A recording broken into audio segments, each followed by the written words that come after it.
Hello, everybody. I am Nils Christiansen from DR Solicitors, and Guy. Yeah, I'm Guy Vine from MHA. I'm a partner down in our Kent office and specialist medical accountants. So thank you very much, everybody, for joining. This has been a popular event. There are a lot of people on the call, and perhaps not surprising. We're going to talk about neighbourhoods. Not surprising. It's a popular subject. Just in terms of the practicalities, as there are so many people on the call, we're anticipating to take about an hour, no more than an hour. Although Guy and I will hang around afterwards. If anybody wants to ask any one-to-one questions. But in terms of the way we will run it, there is a button at the top called Q&A. So rather than, if you've got anything you'd like to ask us, by all means do, but please put it in the Q&A rather than the chat. And then once you ask a question in Q&A, people can have the ability to vote on it. So that in that way, popular questions then move up to the top of the list. And what we'll do at the end is work through some questions, but starting from the top. So please use the Q&A rather than the chat to ask any questions. So what we're going to talk about, as I say, is neighbourhoods and multi-neighbourhoods, and the way to start thinking about them now, to start planning for them. Obviously, nobody has a crystal ball. Nobody knows exactly what they're going to look like, but we have some good ideas based upon the way things have worked out in the past with PCNs, and also what we understand is happening in different parts of the country. And the key thing is you need to start planning for this. You need to start thinking about how are we going to deal with it when it arrives. So what we'll talk about is, firstly, what are they? What are what's the difference between a neighbourhood contract and a multi-neighbourhood contract, and what's likely to be in each of those different scenarios, and which one, and how worried should you be about either of them? What is likely to be in there, and what's the likely impact going to be? So let's talk about those first. Then we'll talk about for each of those, what sort of challenges are you going to have to think about, and how you're going to address those, and then the different contracting models which might be open to you to actually deal with those things when they arrived, and then finally wrapping up with conclusions. So what is a neighbourhood contract? Well, the answer, this is what's in the 10-year plan. Those of you who've read it will recognize this because this is what it says, but I thought it was useful to highlight some of the points in there. So it says it will deliver enhanced services. Now, enhanced services obviously is a well-known phrase, enhanced services, and that is perhaps one of the first red flags, that the single neighbourhood contract talks about enhanced services for groups with similar needs over a single neighbourhood. That sounds an awful lot like a PCN, doesn't it? And it says in many areas it will be the PCN. So the single neighbourhood contract is likely to be over a neighbourhood footprint. And I know large parts of the country, you've been busy working out, is the neighbourhood the same as the PCN? And in most parts of the country, in our experience, it is. It's hard to imagine, excuse me, a world where you have a different footprint for a neighbourhood and a PCN. So in all likelihood, the neighbourhoods will adjust to fit the PCN size-wise, and then you will have the same thing. The neighbourhoods and the PCNs will be the same. But then the question is, okay, so you've got a contract, you've got a neighbourhood. What's in those contracts? And it talks about enhanced services. So Guy, do you have some thoughts on what they might mean by enhanced services? Yeah, so absolutely. We deal with a lot of sets of practice level accounts, and you look down those enhanced service lines, and there's many of them in some respects. You're typically looking at sort of the actual PCN DES as a whole. That is one big enhanced service, and that's an awful lot of funding that comes in, technically comes into practice level, and then you work collaboratively to then dish that out as you need to do. You're looking at the other sort of national things, like the learning disability enhanced service. You've got the national flu campaigns and things like that every year. And then you might come down to your more local things. And that'll be different from ICB to ICB across the country. So, small services, phlebotomy clinics, DOAC monitoring, wound care, palliative care, all kinds of weird and wonderful things that you'd see all over the country in terms of that. So in many Yes, well, ways, the question really is, is there going to be a whole load of new money coming in into neighbourhoods, which is going to deliver new services, or is it going to be, to some extent, a reshuffling of existing funding and existing services into those contracts? And I think the answer is probably the latter, on the basis that nobody's heard of any new money coming into this stuff. So if you reshuffle, then many of those things, which Guy's just highlighted, are probably at risk of moving into this neighbourhood contract. Would you agree with that, Guy? absolutely do. The economic climate right now, it doesn't seem like we're awash with money throughout the country, right? It's not coming out in, that's not the sort of the message that's coming through. So, think about the wider things that have come through in the proposed actual GMS contract update for next year. Actually, sort of more collaboration at network level for some of this. Even opening up that restriction on delivering flu and COVID vaccinations collaboratively at network level. Okay, it's all in that general trajectory and that in that route, in that one direction towards working together to deliver these things, isn't it?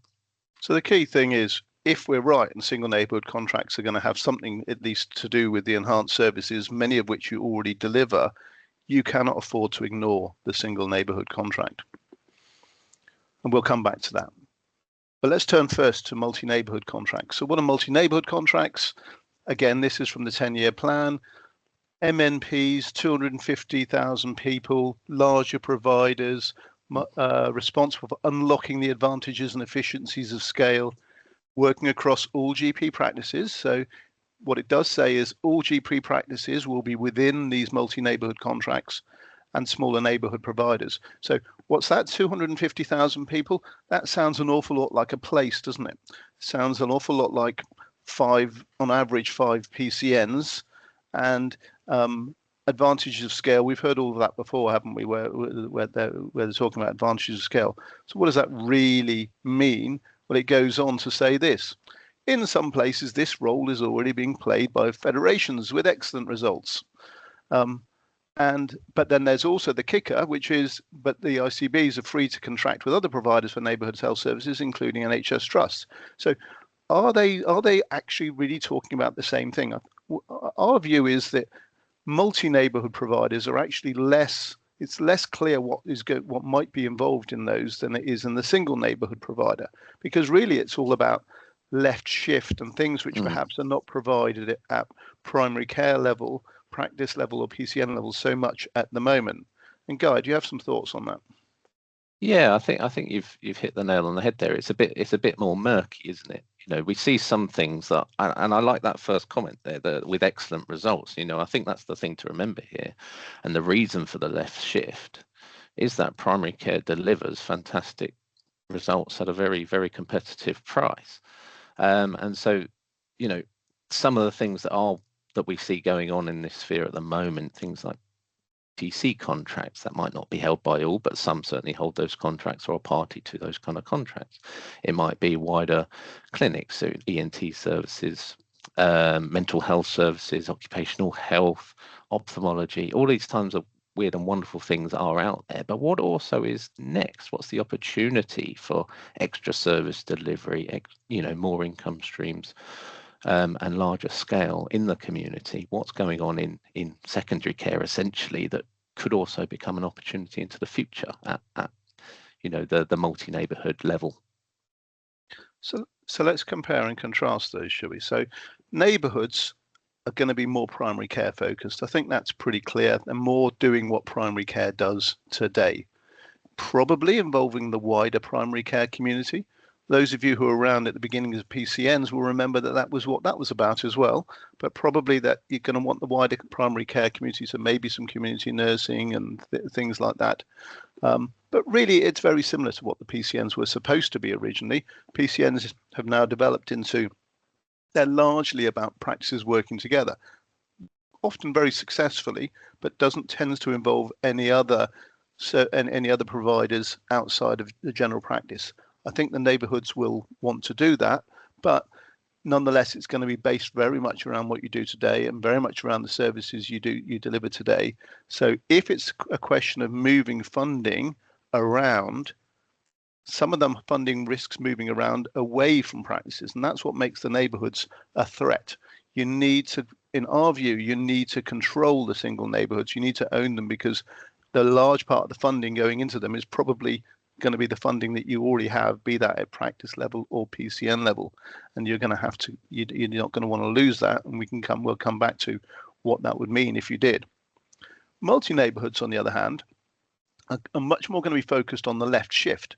So services which others are providing, and it might be federations are providing, so those are potentially, the federations that have those kind of contracts are going to want to make sure they keep them, but also contracts coming from elsewhere merged into a multi-neighbourhoods. So really, that's more of an opportunity for most, is to make sure that, by getting involved in that you can, A, get hold of some of the services there, and B, deliver better outcomes for patients. So there is a bit of a split between them, one being more of a threat to what you already have, and the other being an opportunity to do more things. So turning back to the services and neighbourhood contract, Guy, do you want to talk about this?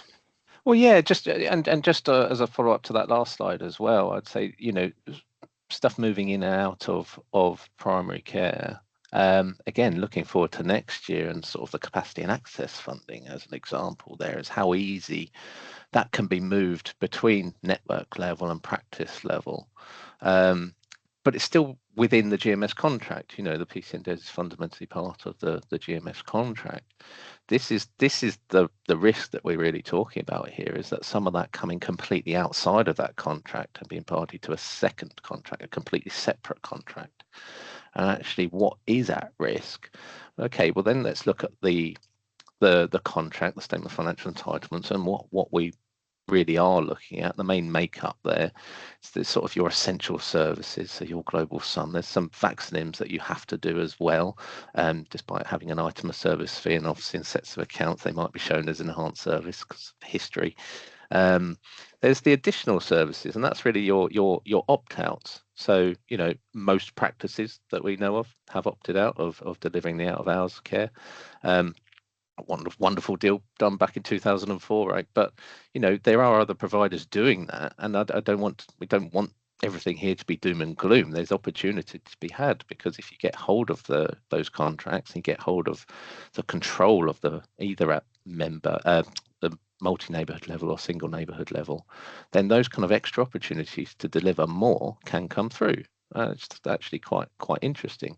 And then obviously the enhanced services, we've already spoken about some of the main ones. The big one, obviously the PCN DARES, and a massive amount of funding there going through practices and networks there. And then certainly sort of the big risk factor of all of that being stripped out and put separately. So how do you get your hands back on it? You really, Nils already said, you've got to get control, is where our viewpoint currently is. Other bits going through, like I said already, some of those extra clinics that might go through, and this is just a snippet, there might be loads of other things. Naturally, within your practices, you're going to have QOF and incentive payments like that, and reimbursements and various other things. And I don't really see massive changes to that kind of activity at practice level itself. We're really talking about what are those extra services being provided, what kind of funding is that bringing into practice, what's the staffing arrangements for that, and how are we going to deal with that if that is suddenly stripped out? So yeah, that's the real risk areas, I think. So if those are the things at risk, that's the neighbourhoods and the multi-neighbourhoods, how we think they're going to play out. And obviously nobody knows, nobody's got a crystal ball, but all of the talk seems to be they're heading in those kind of directions. Then how are you going to address those? What's the size of those challenges and opportunities, and what might we do with that? So again, Guy, you looked at some numbers on what that impact might be and what the opportunity might be. Absolutely, yeah. Just trying to get a bit of quantum into this, get a feel for what we're really talking about here. What kind of risks are we really looking at? So what I did, we do a lots of statistical analysis as accountants. We're quite well known for that, I think, but we look at numbers all day long. So I look at my client base, and this is what this slide is really based on. I look at my client base and look at sort of what streams of funding, just looking at those headline income codes that you see in a typical set of practice accounts there, and what makeup is that of the total income coming into the practice. And by far and away, the global sum is the biggie, roughly 50% on my end and my practice list. Then coming in with your other enhanced service item of service payments and your local stuff there coming through about 8%. The PCN in itself, with the funding that gets down to practice level, really looking like 13%, etc. And you can see the makeup there. And over on the right hand side is sort of the question marks for me. Again, we go back to the start here. We have no detail right now. We are looking. So this is really sort of for you in practice. What you need to be doing now is, as Neil started with, is planning. Okay, so what does that look like? Well, this is the what if and scenario planning. What if we lose this? What does that look like for our practice? Is where I would start with that question. So if you jump to the next slide, Nils, this is just the sort of the basic exercise that I would suggest everyone sort of looks at, because whilst that last slide was sort of a general makeup based on a sample, there really is no perfect average here. Different ICBs, practices across the country in different locations will have a different makeup, and it will be individual in that sense. So you should have a look at what it means for you. So again, it's fairly straightforward formula here. Is sort of what is your profitability as it stands. Look at those, itemized income streams that are coming in, and think, okay, well, what do we think might be at risk here, and what does that look like? Because the income, with a set of accounts, the income is always the easy bit to analyze, because we can see it line by line, with the way that we do prepare sets of general practice accounts. It's how do you then, it's that third line there, the potential cost savings. How do you identify the costs that specifically relate to that income stream, and whether you can actually fully save that entire cost as well? The principle of overheads and apportionment, and how you divvy that up between the different services. Some people don't just work on one thing, they work on all of the different things. So how can you save that cost? And if you can't save it, I'd leave that out of the mix. That's going to be a cost that you're going to then keep, even if the revenue goes away. So then you're looking at a basic formula of profit, take away those potential loss streams, adding in some cost savings if you can potentially save that cost, and then looking at what the adjusted profit looks like. It's a very simple starting point. And then you have to ask the question, are you then still viable? Does that still work without being part of the neighbourhood? I still very much think the message has got to be here. We've got to get control and be part of that neighbourhood. But are you going to be viable without it? Are you going to be depending on it? Is the question, I think. I think that's certainly our view, is that neighbourhoods, neighbourhoods and multi-neighbourhoods are both of interest, but neighbourhoods are probably a viability question, whereas multi-neighbourhoods are an opportunity probably. But if neighbourhoods are contracted separately, and if they move any of this money out of the enhanced services, you're going to have to do this calculation pretty quickly. So start planning now would be our view. So let's have let's compare the neighbourhood contract then with the PCN DES. You're all familiar with the PCN DES by now. Some like it, some don't like it, but whatever you think of it, it's there. So it's the thing that you know. So let's think about how that might be different in a neighbourhood world then. So for PCN DES, the key thing about the PCN DES is that it's the practices that are the contractor. It's a DES, and DES is a part of your primary care contracts. So therefore, it's the practices themselves which are the contractor and are responsible for delivering services. It's not the PCN. The PCN, in fact, doesn't exist, as I'm sure many of you realize. The PCN is simply a contractual arrangement between the contractors. It's the practices themselves who are the contractors, and therefore they're in control. You move to a neighbourhood world. If the neighbourhood is contracted as a single contract, which we don't know for certain, but seems to be the likely way to go, and certainly is what it indicates in the 10-year plan, then the practices are unlikely to be the contractor. They're much more likely to be a subcontractor underneath whichever entity owns that contract. And that's a very different place. Being a prime contractor means you're responsible, you're in charge. Being a subcontractor means you get told what to do. And it's a very, very different situation. And obviously what flows from that is whoever's the contractor is in charge of the money. So the PCN money, although I appreciate it doesn't always necessarily feel this way, but the PCN money is practice money. It's not PCN money, it's practice money. And it's just held in a common pot, that's all. But in a neighborhood world, if you've got a single neighborhood contract, that belongs to the contractor there. And if that isn't the practices, which it may well not be, then they have the money and then they divvy it up and pay out however they feel they want to do that. And remember, if this is your money today, as Guy was alluding to, if you move some of your enhanced services over to this contract, there's suddenly some of your money which is now controlled by whoever controls that neighborhood contract. The PCN DES, because it's contracted in the way it is at practice level, it means that practices are independent providers. They're the contractors. Now, if you in an environment where you have a single neighborhood contract, it's difficult to say that, it's difficult for that model still to exist there, because for that contract, at least for the elements of that contract, it's going to have to be held by a single contractor, which comes back to the question that Guy raised about control. If that is a single contract held by a different entity, you're going to want to control that entity, whatever holds that contract. Going on, the PCN DES, well, the PCN DES, it's a DES, it's an enhanced service. You know the way enhanced services work. You opt in and opt out on an annual basis.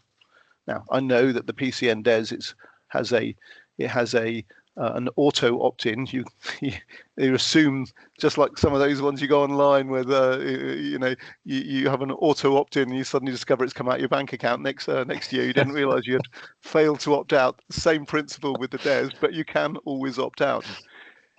If the neighborhood contract is a single contract, it's unlikely to have that opt-in, opt-out. It's likely to be a term-based contract. We don't know how long it would be, but it's likely to be a term-based, and it would be unlikely, if it's a separate contract, to be an evergreen contract. So what do I mean by an evergreen contract? That's like a GMS. It just goes on and on forever. That's unlikely, I would wager, in a neighborhood world, largely because of the procurement rules, that they probably will struggle to get that through the procurement rules. So probably going to be a fixed contractual term, which is a very different kind of world to be in. Then you look at the way that your PCN DES works. Because it's an enhanced service, it has all of the, what I call the machinery of GMS. So it has premises cost directions, SFE, the pensions, the state-backed indemnity, etc., etc. Because it's an enhanced service, all of that comes for free. It's there. If this is contracted separately, all of those things are going to have to be thought through, because they won't come automatically. So that's what a big one to watch out for is, depending on how it's contracted, all of those things may need to be looked at separately. Of course, at the moment, you don't need to worry about them, because all of those things are negotiated centrally as part of the GMS negotiations. The moment you move away from enhanced services, all of those things are a bit more up for grabs. And then lastly, the PCN DES, because it's an enhanced service, is not subject to the procurement regs. A neighborhood contract may well be, which means you're in a rather more competitive environment. Back to the same point, is you're probably, from a viability perspective, going to want to get your hands on this, but it may be not as straightforward as you think to do so. So here's some of the things you're going to want to think through and be starting to think about now. Firstly, if this is a single contract, how are you going to hold it? You're probably going to need a single contractor, but it's certainly not a PCN in its raw form, because even if the footprint of the neighbourhood is the same as the PCN is not a thing, it's a contract. So contracts can't hold contracts. You would need a thing. You need an entity able to hold that neighbourhood contract, assuming it arrives in that form. And most practices will then become subcontractors of that thing for the neighbourhood contract. Now, if you want to be if you're going to end up as a subcontractor, in terms of control, you're going to want to ideally have as much influence as you can over whatever entity is holding that contract. We'll then end up in the VAT discussions. Those of you who've been around PCNs for a while will know that this is an incredibly exciting subject, which Guy and his colleagues spend a lot of time talking about VAT. We don't know the implications of what it will be at the moment. But you're not passing a little hand grenade over to me there, are you? Go on then, just mention your favourite subject, Guy. Oh crikey, no! Without seeing what this ultimately looks like, we can't really discuss it. But we know there's issues here. You know, VAT fundamentally here is a transactional tax. So where there is a transaction between an entity and another entity, you've got to look at the service provision being provided for, and that's in its rawest form.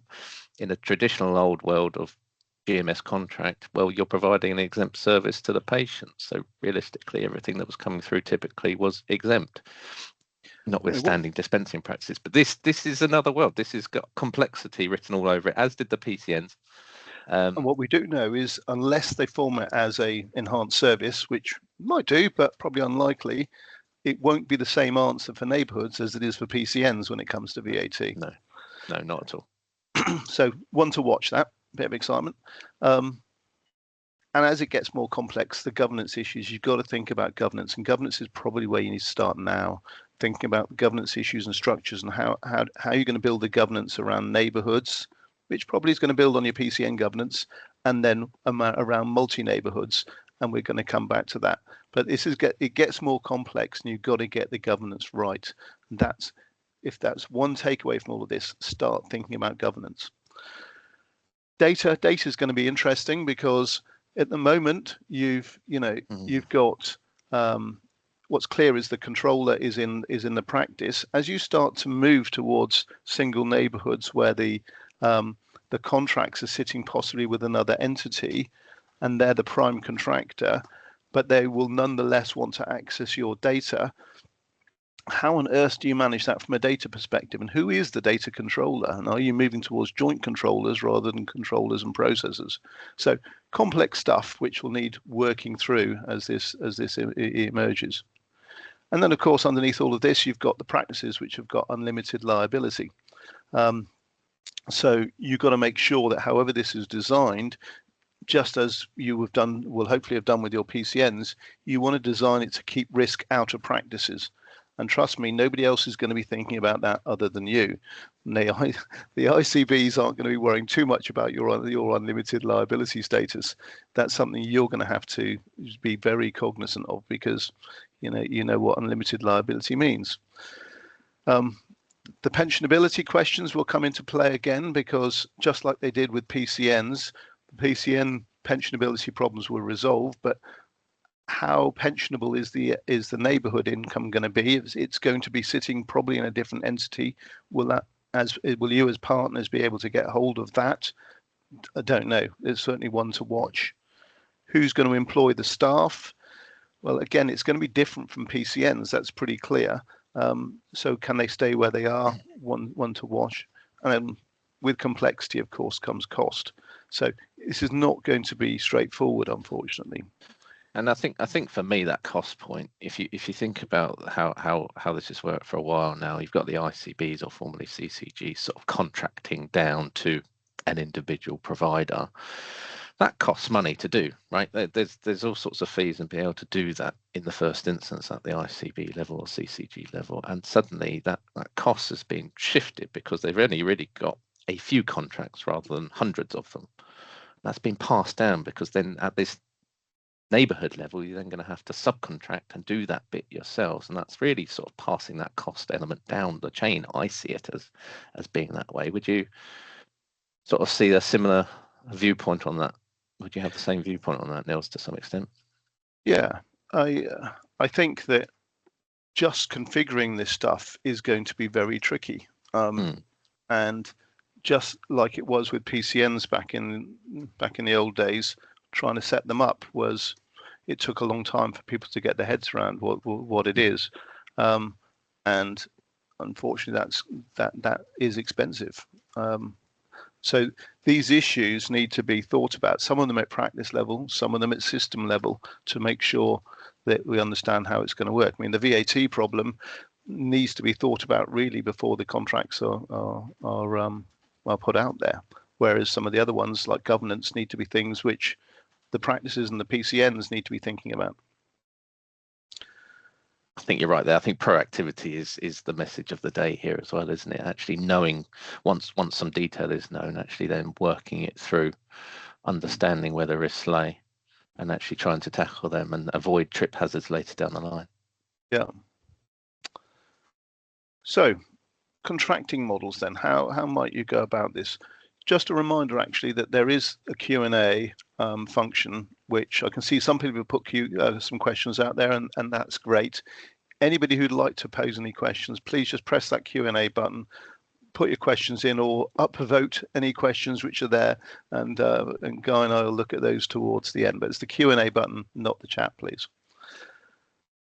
So the thing to recognize with this is there is going to be a hierarchy of these contracts and of structure. And I think perhaps this is one of the most important things to realize, that this hierarchy of primary care is going to become important. Historically, we were used, of course, to everything revolving around practices, and hopefully it will continue to do so. But at practice level, you've got your GMS and probably your DES, although the DES may, as Guy alluded to, move up to becoming part of the neighbourhood contract. Don't know for sure, but it may do. But certainly at the moment, the GMS and the PM and the DES are the same thing effectively, and they're contracted at practice level.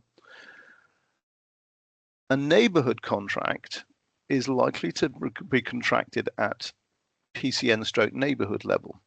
Now, to do that, you need to have some form of entity, some form of provider able to hold that contract.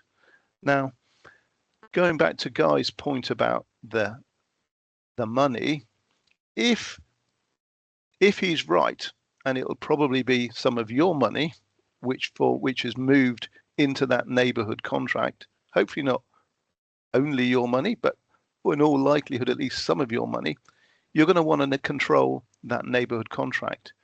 And to do that, then you're going to want to control the entity which holds that contract, that sort of SNP provider there, which is one step up from the practices. So the practice is basically going to want to have a lot of control over whichever entity holds that neighbourhood contract, so the SNP provider. Then you move up one more level and you've got the multi-neighbourhood contract. And that's going to need an entity as well. It's unlike, if it's going to be the kind of services which Guy was talking about, then that's going to have to be an entity which is going to be at scale. It's going to have to be 250,000. It mentioned in the 10-year plan all of the practices. It looks a lot more like potentially a federation type size. So just in terms of primary care, you're going to have governance, which is at practice level. And then you're going to have governance, which is at single neighbourhood provider level, which the good news is that looks a lot like what you've been spending the last 6 years doing, building the governance around PCNs, subject to any changes between PCNs and neighbourhoods.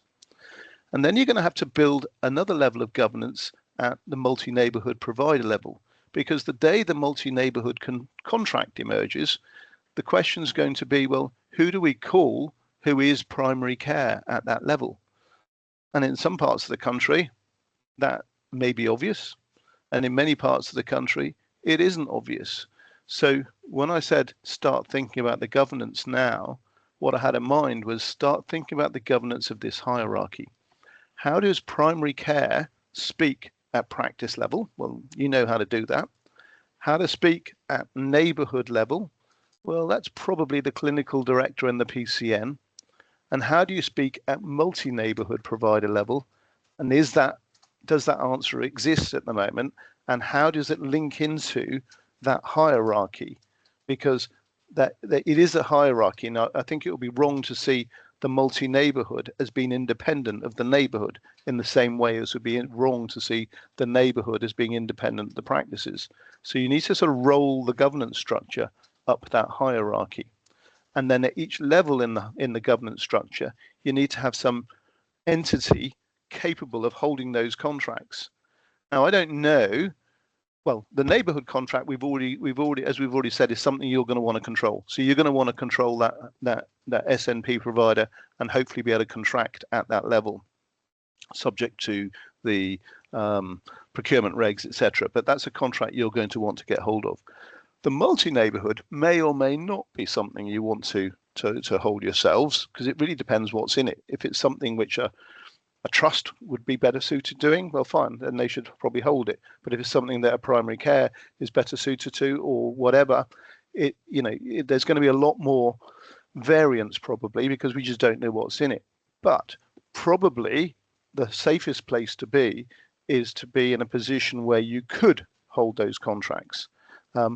And the only way to do that is, again, to have some form of entity capable of doing so. And the answer may well be a federation or a variation of a federation.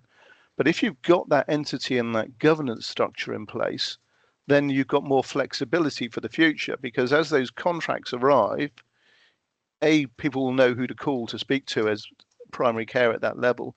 But also you've got contractual flexibility. You can say, okay, well, this is turning up, so perhaps it makes more sense that the trust primes on that one. And this turning up, maybe it makes more sense that primary care primes on that.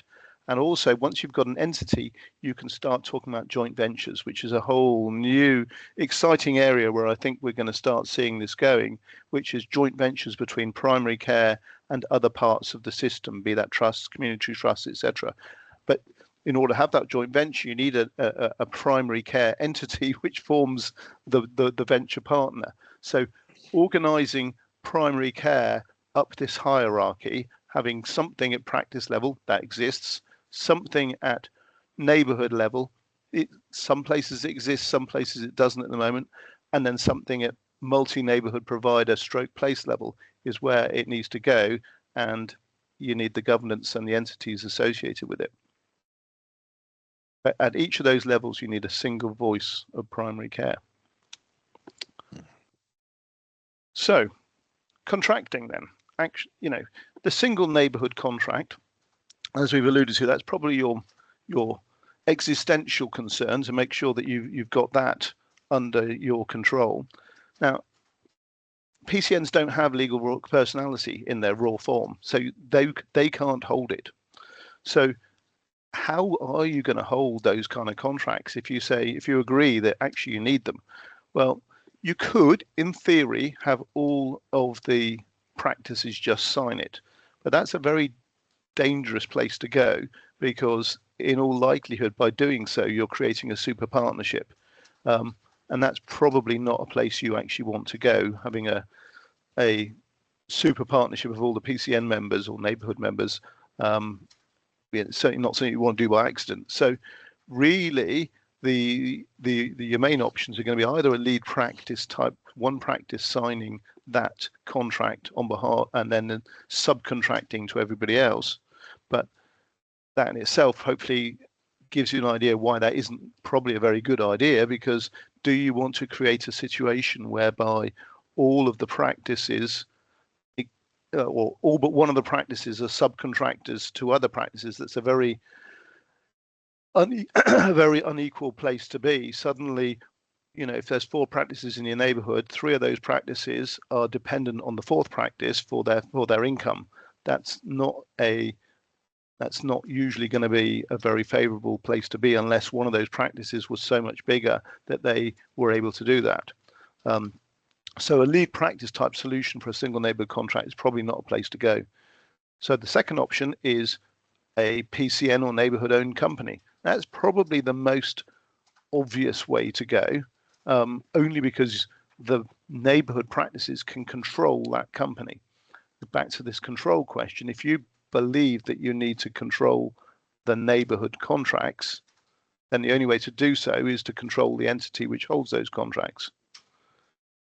There is a possibility of having some form of consortium agreement around it, but they're very, very difficult. They're very difficult to do because they generally end up with a super partnership. You'd certainly, if you wanted to go down the road of calling it a consortium, you'd have to get some very careful drafting, and it's not.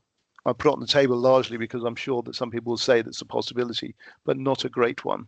Or the last one is that you actually ask somebody else to hold it on your behalf, like a federation, a trust, or whoever else you want to hold that thing. But bear in mind, you don't, as a PCN or as a practice, you don't control those entities. You're simply shareholders in it. So if that's the case, do you want to leave a third party controlling a significant part of your income? I'll leave it out there. So the key differences between all of those three are in who governs them, who's in charge, who controls those things, and the amount of risk associated with putting the contract in those places. So let me just have a closer look at the second one of those, the PCN or neighbourhood owned company, because that's the only option you've got where all of the practices have control of the entity which holds that contract. It's very similar to the model. Those of you familiar with the PCN company model, it's really very similar to that you have your core network practices from the PCN or whatever they get called in a neighbourhood environment. Plus, there may well be other members in a neighbourhood, going back to the idea that neighbourhoods probably are intended to be what PCNs were intended to be 6 years ago. So there might be other members in there, but you will want a company owned by the practices. And if you've got a PCN company already, well, you could reuse that. But the key point is that the practices control it. And because they control it, when the contract arrives, the contract is put into the company, and then the company then subcontracts back to the practices. Now, you're still subcontractors, but you're subcontractors to an entity that you control. So a more comfortable place to be than an entity that you don't control. That's always on the assumption that the PCN has the right geographic spread for the neighbourhood in the view of the ICB as well. That might be an added complexity into this as well. Certainly for some where people have ducked and dived into a different network at some point since 2019. There's certainly added complexity with that one. Yeah, in my experience, many parts of the country are going through this question at the moment of, is the PCN and the neighbourhood geography the same? Some parts of the country, the answer is a slam dunk and it is, some parts it isn't. But I think a world where we have neighbourhoods and PCNs with different geographies is probably unlikely. And I think that it will get sorted out. That question will get sorted out in the course of the next period of time. And then, that company, if that's the way you decide to go, will be a neighbourhood company. But if it's the same as the PCN, well, reuse whatever you have. So yeah, I think. Sorry, go on. Governance. I mean, the governance is going to be at the heart of this, and for the single neighbourhood contracts, you might as well relearn the lessons of the PCNs, and what the problems that you had there are going to have to be refined, and some of them will come up again, and perhaps. I almost hit the last point there first, which is it's all going to be about trust.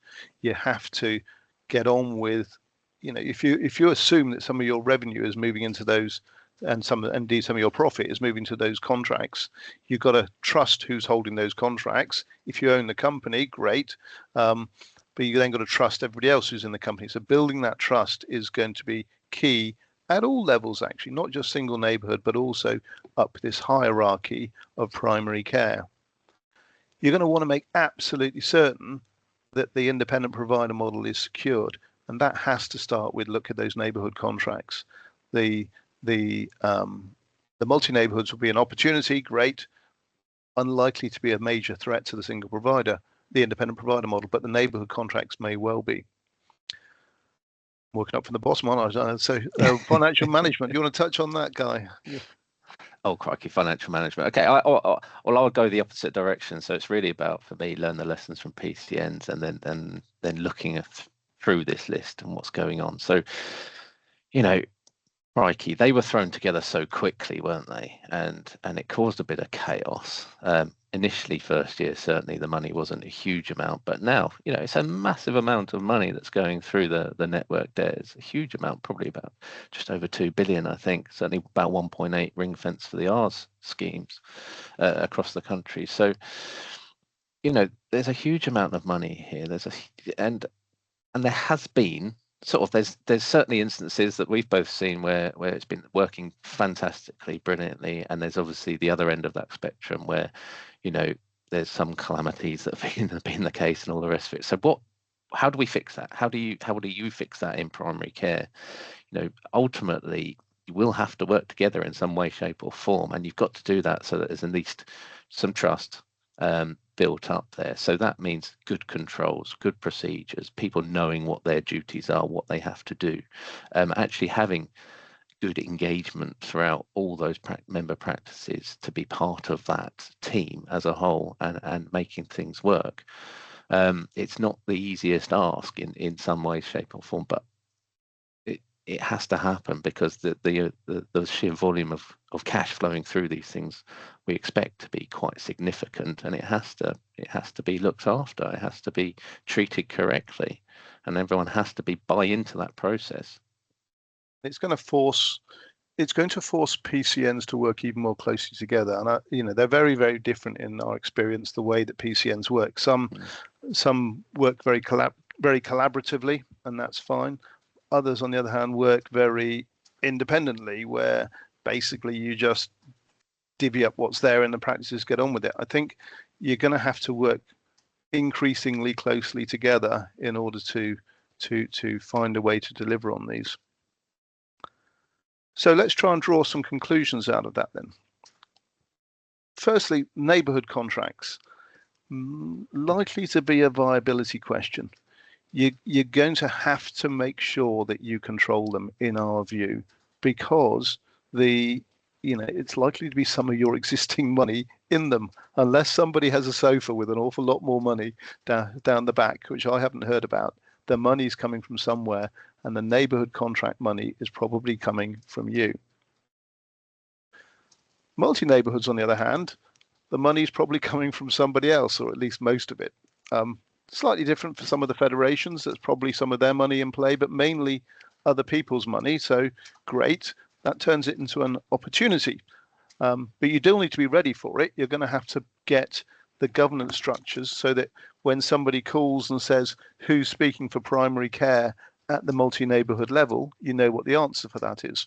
And also, if the contracts are something you want to get hold of, which they probably will be to some of them, you're going to want to have some form of entity there capable of contracting. In order to do that, start thinking about your legal structures and your governance now. Make sure this is on the table at practice level, at PCN level, and at multi-neighbourhood provider level when that exists. And if it doesn't exist, make it exist in your level. Tax and VAT, tricky. Guy, your favourite subject? Love it. So something we always get asked on, and certainly even at sort of federation level sometimes, where you get those questions, or how should we best vote dividends out to the shareholders if that's the route that they're going down in any particular year. Well, in reality, you know, you can't do tax planning for, let's say, 50 odd partners down at practice level at a company that sits up here. It can't work like that. There is not a lot of, it's not a huge amount of tax planning to be done here at this kind of level. You just have to make sure that tax is compliance is going on and things are working correctly. So then looking about, well, where do we need that money? Do we need that down at practice level? Is the subcontract suitable to do that? And can we pass it down the chain correctly in order to best fund those people doing the work? We don't know what it's going to be, I guess, is the short answer. But I know it's an overused word, but flexibility is probably something you need to be thinking about now. So if you're building structures and governance, don't lock yourself in if you can help it. with particular structures and shareholdings, keep it. Have conversations now about building in the flexibility to allow money to flow down a hierarchy, for example, rather than locking it in and saying, well, it's going to have to be an X kind of entity. If you take some advice now of where you're going to be most flexible, if you're going to set anything up, then that's going to leave you in a better position. Would you agree, Guy? Yeah, absolutely. It goes back to that what we said earlier about this. This is about being proactive. So once some actual detail is known, once you know what contracts look like and what the structure could look like, then let's have a look at what those transactions look like and make sure again that there's no trip hazards, or if there are, then let's deal with them and plan for it. And if you're going to put some structures in place, which may well be a good idea to put some entities in place, at least get some advice before you do it, because once you've created it, it can be very hard to unwind it. And then when the contracts do arrive, just be cognizant that there are big questions in there. Just because it was developed centrally doesn't mean to say that anybody's thought through all of the questions. And those are some of the questions which are likely to arise depending on the contract type. Should we have a quick look at some of the Q&A? Let's have a go. So what have we got at the top there? There may be new money for networks if the government deliver on their promise, the left ship. I think, yes, that's true. There may be, but bear in mind that there are networks and there are neighborhoods and there are multi-neighborhoods. And what there isn't is there are no, as far as I'm aware, nobody's talking about new services. It's a question of reconfiguring services. I mean, that's essentially what left shift is. So money is going to be moving around the system, some of it from other parts of the system, some of it probably from your part of the system. And then there hopefully will be some new money as well, would be my view. But beware that some of it will quite probably be moving out of your part, particularly when you talk about enhanced services. Guy? Yeah. No, absolutely. Sorry, I've got I think the most upvoted at the moment is a question from Christine. And can a limited company hold this contract or a federation? I'll let you do that one as well. Oh, I can't see that one. Can you repeat that one? Oh, can a limited company hold this contract or a federation? Okay. Yes, probably either. I mean, most federations are limited companies, and a company, that's what companies do. They hold contracts. So yeah, is the short answer. I think the real question is really what kind of company do you want and what kind of governance structure do you want in it? So, and the answer to that is going to be different probably for the single neighborhood and the multi-neighborhood contract. There's no right or wrong answer to it, but yes, you'll need some form of company and probably a limited company to do that. And I suspect the single neighborhood may be a practice-owned company, a bit like a PCN one, but it's not to say it has to be. It can also be a federation. I suspect the multi-neighborhood would be more likely a federation type company. Yeah. I'll go to the next one. It's from Shazid, and it's talking about the geography issue. And we have this exact problem, different proposed neighbourhood geography to PCN geography. Any ideas on tackling this? I think I don't think we've got the crystal ball here, but I think, again, looking at GMS contract update for 26-27, it does talk about requiring PCNs to work with the ICBs, doesn't it? And to try and look forward to this issue. So we'll have to see how that goes. I don't know what the end result looks like and how they reconfigure that and, the complexities in doing so. I guess my advice would be try and take control of it yourselves, because if at some point I think they're going to align and it's either going to get done to you or you will be involved in the conversation of making it happen. Different parts of the country are working in different ways. So I don't think there's a magic bullet other than to make sure you're at the table and having those conversations. Yeah. One for you, I think, Guy. Your 13%. Yeah, the next one down, 13% number. So in reality, yeah, it's PCN statistics in in my world is quite tricky. What I would say is, well, let's look at the total here. So that my 13% does include some Rs funding, not all of it. In reality, what are we looking at if you take the 13.8 billion that goes into sort of the GMS contract every year now going forward, and the fact that ours is about 1.8%, 1.8 billion of that, then yeah, we're not a million miles away from that kind of percentage, just in the Rs, right? And that's obviously the biggest source of funding going through the network DES. So yeah, it's like I say, that particular slide that you're looking at is in isolation. How this is really impacting you, your practice, how you're operating, and your cost base. I'd say go through the next slide after that. Look at your profit, your starting profit. Look at your actual revenue streams that might be at risk here, and then go identify the relevant costs that you might be able to save. There might be some complexity, certainly with staffing and things like that. But then, what does that bottom line then look like? Yeah, the 13% in itself, some Rs, but not all of it. So the next one is something about the ICB being able to give contracts to the most suitable provider. Yes, there is. This is this is the new procurement regs. The good news about the new procurement regulations are that they are less competition driven than the previous set. So the previous set were pretty prescriptive that contracts needed to be put up for tender. The new set are less prescriptive. There is more flexibility for the ICBs. In the end, it's going to be up to them and their legal advisors as to how they want to interpret that. But you've got the nice thing about enhanced services, be that a DES or a LES, is so long as they don't stray too far from primary care, there is no competition involved because it's just part of your contract. If the neighbourhood contracts are structured as a separate contract, which is what it says on the tin, then they will be subject to the regulations. But you're absolutely right. Within the regulations, there is some flexibility for the ICBs to say that it would be the most suitable provider, and therefore to give them that. But bear in mind, the most suitable provider may not exist at the moment because if it was contracted at primary care level, it might be obvious, but it won't be. It won't be practice. It's unlikely to be contracted at practice level.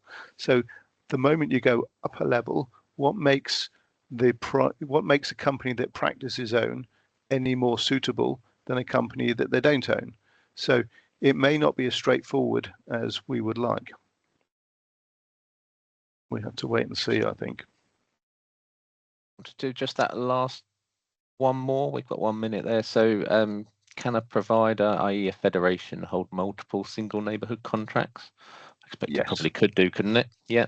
But again, it comes back to control at that point. And do you want to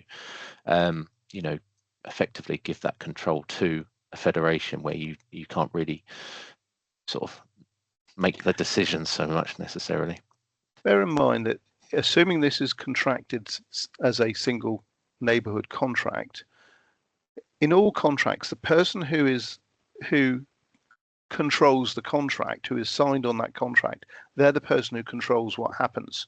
So in the PCN DES world we're in at the moment, because the DES is with the practices control what happens.